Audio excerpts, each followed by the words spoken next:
இலக்கிய செயல்ல அடுத்து என்ன நடக்கலாம் அப்படின்னா, நம்ம கௌதம் எஸ்எஸ்கேவை அழைச்சிட்டு போய் அந்த ரூம்ல வச்சுக்கிட்டு பயங்கரமா அடிக்கிறாரு.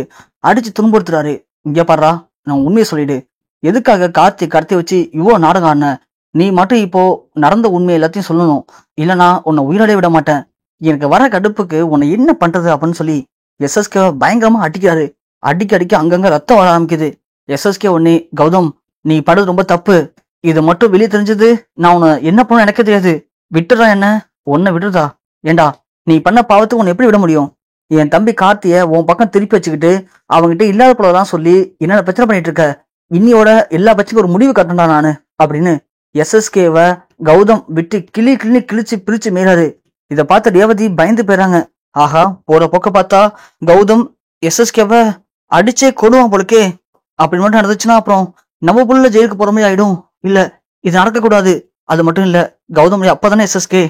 இதை புரிஞ்சுக்காம கௌதம் எஸ்எஸ்கே போட்டு இந்த அடி அடிச்சிட்டு இருக்கானே, இப்போ என்ன பண்றது அப்படின்னு பயந்து போய் நம்ம ரேவதி இலக்கியாவை கால் பண்ணி சொல்லியிருந்தாங்க இல்லையா, திரும்ப இலக்கியா கால் பண்றாங்க. இலக்கியா, எங்கம்மா இருக்க? அத்தை வந்துட்டு இருக்கேன் அத்தை. சீக்கிரம் வா இலக்கியா. இந்த கௌதம் எஸ்எஸ்கே போட்டு அடி அடின்னு அடிக்கிறான். எனக்கு ரொம்ப பயமா இருக்கு. எஸ்எஸ்கே அப்புறம் அது இந்த பழியும் கௌதம் தான் வந்து விழும். சீக்கிரமா வா இலக்கியா. அத்தை வந்துட்டேன், பக்கத்துல வந்துட்டேன்னு சொல்லிட்டு இலக்கியா ஓடி வராங்க. கௌதம், சொல்டா, உண்மையை சொல்லு. உண்மை ஒத்துக்கிறியா? இப்போ கால் பண்ணி கார்த்திட்ட எல்லா உண்மையும் சொல்லு. கார்த்தி கடத்தினது நீ தான். எதுக்காக இதெல்லாம் பண்றேன் அப்படிங்கிற எல்லா உண்மையும் சொல்லப்போறியா இல்லையா? சொல்லப்போறியா இல்லையாடா அப்படின்னு திரும்ப திரும்ப நம்ம கௌதம் எஸ்எஸ்கே போட்டு துன்புறுத்திட்டு இருக்காரு. இலக்கியா வந்துடுறாங்க. வந்து கௌதமை பிடிச்சி இழுத்து, கௌதம் உங்களுக்கு என்ன ஆச்சு? ஏன் இப்படிலாம் பண்றீங்க? அந்த எஸ்எஸ்கேக்கு தான் கொஞ்சம் கூட அறிவே இல்லைனா உங்களுக்குமா? அவன் தான் புத்தி கெட்டு போய் இப்படிலாம் பண்ணிட்டு இருக்கானா? நீங்களும் அதையே பண்ணிட்டு இருக்கீங்க. அப்படி நீங்களும் பண்ணீங்கன்னா உங்களுக்கும் எஸ்எஸ்கேக்கும் என்ன வித்தியாசம் இருக்கு? சொல்லுங்க கௌதம். இலக்கியா, அப்பெல்லாம் பார்க்க முடியாது இலக்கியா. இந்த எஸ்எஸ்கே எவ்வளவு வேலை பண்ணியிருக்கான். ஆனா எதையுமே இவன் பண்ணாத மாதிரி கார்த்திகிட்ட பேசி கார்த்தி மனசை மாத்தி நம்ம குடும்பத்துக்குள்ள எவ்வளவு பெரிய பிரச்சனை தூண்டி விட்டுட்டு இருக்கான். இவனெல்லாம் விடக்கூடாது இலக்கியா. இவன் விட்டோம்னா இதுக்கப்புறம் நம்மளால ஒண்ணுமே பண்ண முடியாது. இவனை இன்னையோட முடிச்சிடறான் கதையை நானு அப்படின்னு திரும்பவும் கௌதம் எஸ்எஸ்கேவை பயங்கரமா அடிச்சு துன்புறுத்துறாரு. ஆனா இலக்கியா, கௌதம் நான் சொல்றதை கேளுங்க. இங்க பாருங்க கௌதம், இதை நீங்க பண்றதுனால என்ன நடக்கும் நான் சொல்லட்டுமா? இதனால கார்த்தி ஒன்றும் நம்ம வீட்டுக்கு வரப்போறது இல்லை. நீங்க இப்படியே அடிச்சீங்கன்னா தொடர்ந்து இந்த எஸ்எஸ்கே செத்துருவான். அதுக்கப்புறம் எஸ்எஸ்கே கொண்ட பாவத்துக்கு நீங்க ஜெயிலுக்கு போற மாதிரி இருக்கும். ஆனா அதையும் இவங்க என்ன பண்ணுவாங்க தெரியுமா? சொத்துக்காக இந்த கௌதம் கார்த்திக்கு துணையா இருந்த எஸ்எஸ்கேவை கொன்னுட்டாரு அப்படின்னு சொல்லி அந்த பழியையும் உங்க மேல தூக்கி போடுவாங்க. நான் சொல்றது கேளுங்க கௌதம். நாம இந்த இடத்துல வேகத்தோட முடிவெடுக்க கூடாது, விவேகத்தோட தான் முடிவெடுக்கணும். நாம தெளிவா யோசிச்சு ஏதாவது பிளான் பண்ணலாம் கௌதம். கொஞ்சம் பொறுமையா இருங்க கௌதம் அப்படின்னு இலக்கியா கௌதம சாந்தப்படுத்துறாங்க. கௌதமும், என்ன இலக்கியா பேசுற? என்ன பேசுற? அமைதியா போ, இடமா இது? இவன் கார்த்திகிட்ட என்னெல்லாம் சொல்லக்கூடாதோ எல்லாத்தையும் சொல்லி அவன் மனசை மாத்தி வச்சிருக்கான் இலக்கியா. ஐயோ கௌதம், கார்த்தி நம்ம வீட்டு பையன். அவன் நம்ம சரியா புரிஞ்சுக்காது, நம்ம தப்பு தானே. ஆனா தப்பெல்லாம் கார்த்தி வச்சுக்கிட்டு நாம இவங்கள போய் சண்டை போடுறதுனால என்ன இருக்கு சொல்லி பார்க்கலாம்? இவங்க வெறும் அம்ப எய்துறவங்க தான். ஆனா அம்பு காத்து தானே. ஏன் கார்த்திக்கு தெரியாது நம்மளை பத்தி? விடுங்க கௌதம். அதுக்காக இவனை எப்படி விட்டுற முடியுமா? இல்ல கௌதம், அவனை அப்படி விட வேணாம். நான் சொல்ற கேளுங்க. தாட்சானிக்கு கால் பண்ணுங்க. எதுக்காக இலக்கியா?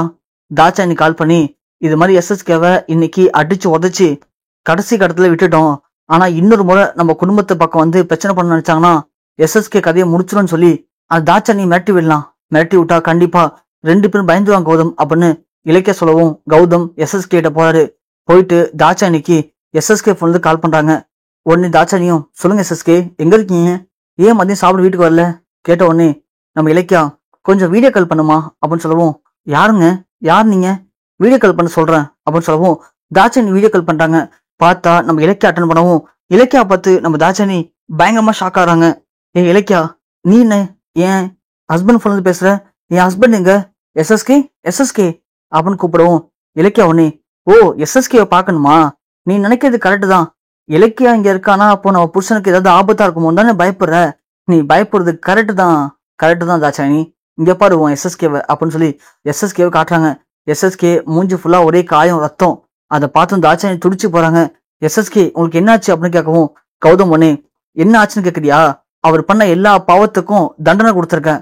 இங்க பாரு தாட்சானி, திரும்பவும் சொல்றேன், என் தம்பி கார்த்தியை ஏத்தி விட்டு என் குடும்பத்துக்குள்ள சண்டையை மூட்டிவிடணும்னு ஆசைப்படுறீங்களே, அதுக்கான தண்டனை தான் இந்த விஷயம். இதுக்கு மேலே திரும்ப திரும்ப நீங்க கார்த்திகிட்ட போய் எங்களை பத்தி தப்பு தப்பா சொல்லி வேற ஏதாவது பிரச்சனை உண்டு பண்ண நினைச்சீங்கன்னா இந்த எஸ்எஸ்கேவை இதுக்கு மேல உயிரோடய விட மாட்டேன். இன்னும் 4 அடி சேர்த்து அடிச்ச எஸ்எஸ்கே மண்டையை போட்டுருவான். அந்த அளவுக்கு அவன் நான் அடிச்சு காயப்படுத்திருக்கேன். இதுக்கப்புறமாச்சும் என் குடும்ப விஷயத்தை தலையிடாம இதோட ஒதுங்கி ஓரமா போயிடுங்க. அப்படி போனீங்கன்னா உங்க எல்லாருக்கும் நல்லது. இல்ல நான் இன்னமும் இப்படிதான் இருப்பேன், அப்படிதான் இருப்பேன், ஏதாவது பிரச்சனை பண்ணுவேன் அப்படின்னு எனக்கு குறைச்சல் கொடுத்தீங்க அப்படின்னா நான் பார்த்து சும்மா இருக்க மாட்டேன் அப்படின்னு கௌதம் மிரட்டுறாரு. தாட்சாயணி உடனே, ஐயோ கௌதம் ப்ளீஸ் கௌதம், எஸ்எஸ்கே விட்டுரு. எஸ்எஸ்கே ரொம்ப பாவம். எஸ்எஸ்கே எதை தெரியாம பண்ணிட்டாரு. இதுக்கப்புறம் நீங்க சொன்ன மாதிரி கார்த்தி விஷயத்துலையும் சரி அஞ்சலி விஷயத்துலையும் சரி நாங்க நேரடி தலையிட மாட்டோம். இதுக்கப்புறம் எங்களால உனக்கு எந்த பிரச்சனை இருக்காது. என் எஸ்எஸ்கே மட்டும் எனக்கு திரும்ப கொடுத்துரு ப்ளீஸ் அப்படின்னு சொல்லிட்டு இங்க தாட்சாயணி பயங்கரமா கெஞ்சுறாங்க.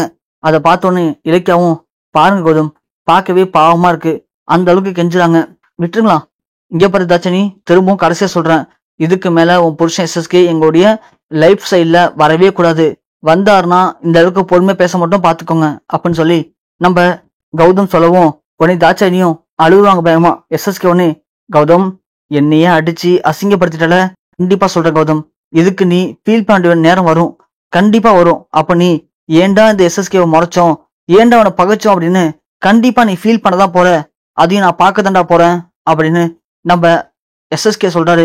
கௌதம் முன்னே, பாத்தியா இல்லையா, இவெல்லாம் திருந்தவே மாட்டான் இல்லையா, கடைசியும் திருந்த மாட்டான். அதுக்கு தான் சொல்றேன், இவனை இங்கேயே கடத்தி வச்சு கட்டி போட்டு ஒரு 10 நாளைக்கு சாப்பாடு கொடுக்காம இருந்தோம்னு வச்சுக்கேன், கண்டிப்பா இவன் நம்ம வழிக்கு வந்துருவாங்கிற. நீ தான் வேணாங்கிற. ஐயோ கௌதம் வேணா, விடுங்க, நான் சொல்றது கேளுங்க, எல்லாத்துக்கும் ஒரு காரணம் இருக்கு, அவர் ஃபர்ஸ்ட் விடுங்க. இங்க பாருங்க எஸ்எஸ்கே, சும்மா சும்மா தேவையில்லாம எதையாவது மனசு வச்சுக்கிட்டு எங்களை பழி வாங்குறேன், எங்களை ஏதாவது பண்றேன்னு சொல்லி பிரச்சனை பண்ணாதீங்க. இந்த பிரச்சனைய இதோட முடிச்சிருங்க. வீட்டுக்கு போயிட்டு நீங்களும் மனைவி சேர்ந்து கார்த்திகிட்ட பேசுங்க. கார்த்திகிட்ட பேசி கௌதம பத்தி சொல்லி புரிய வச்சு அவனை எங்க வீட்டுக்கு அனுப்புங்க. அவன் இந்த வீட்டு வாரிசு. ஆனா அவன் இங்க நடக்கிறத சரியா புரிஞ்சுக்க தெரியாம எல்லாருடைய அட்வைஸ கேட்டுக்கிட்டு அவன் தப்பான வழியில போயிட்டு இருக்கான். திரும்ப சொல்றேன், நீங்களாம் ஒரு வயசு வந்து ஆளுங்க. அப்படி இருக்கும்போது சின்ன பையனோட வாழ்க்கை கெடுக்காதீங்க. தயவு செஞ்சு கெஞ்சி கேட்கறேன், எங்களை வாழ விடுங்க. போயிட்டு காத்துட்டு பேசுங்க, புரியுதா. எஸ்எஸ்கே உடனே கௌதம பார்த்து, புரியுது புரியுதுடா, எனக்கெல்லாம் புரிஞ்சு போச்சு, நீயும் என்னை பத்தி புரிஞ்சுக்கல சரியா, அதனாலதான் கடத்திட்டு வந்து என்ன இந்த அளவுக்கு கஷ்டப்படுத்திட்ட. என்ன முழுசா புரிஞ்சுக்க நேரம் வரும், வரேன் அப்படின்னு சொல்லிட்டு எஸ்எஸ்கே அங்கிருந்து கிளம்பிடுறாங்க. இலக்கியா உடனே கௌதம் பார்த்து, கௌதம் என்னாச்சு உங்களுக்கு, ஏன் இப்போ திடுதுப்புன்னு இப்படி ஒரு கோவம் தெரியல இலக்கியா. எஸ்எஸ்கே பார்த்தோன்னே என்னால கண்ட்ரோல் பண்ணவே முடியல, அதான். ஐயோ கௌதம், இந்த கோபம் தான் நிறைய பிரச்சனையை உண்டு பண்ணும். திரும்ப திரும்ப சொல்றேன், தேவையில்லாம கோவப்பட்டு பிரச்சனையை பெருசாக்காதீங்க, வாங்க வீட்டுக்கு போலாம் அப்படின்னு இலக்கியா கௌதம் அழைச்சிட்டு வீட்டுக்கும் போறாங்க. ரேவதி ஒரு வழியா நல்ல வேலை எஸ்எஸ்கேவுக்கும் கௌதமுக்கும் பெரிய சண்டை எதுவும் நடக்கல. அதுக்குள்ள இலக்கியாவும் தடுத்துட்டா, இல்லைன்னா எஸ்எஸ்கேவுக்கும் இலக்கியாவுக்கும் என்ன பதில் நடந்துக்குன்னு சொல்ல முடியாதே அப்படின்னு சொல்லிட்டு ரேவதி ஃபீல் பண்றாங்க.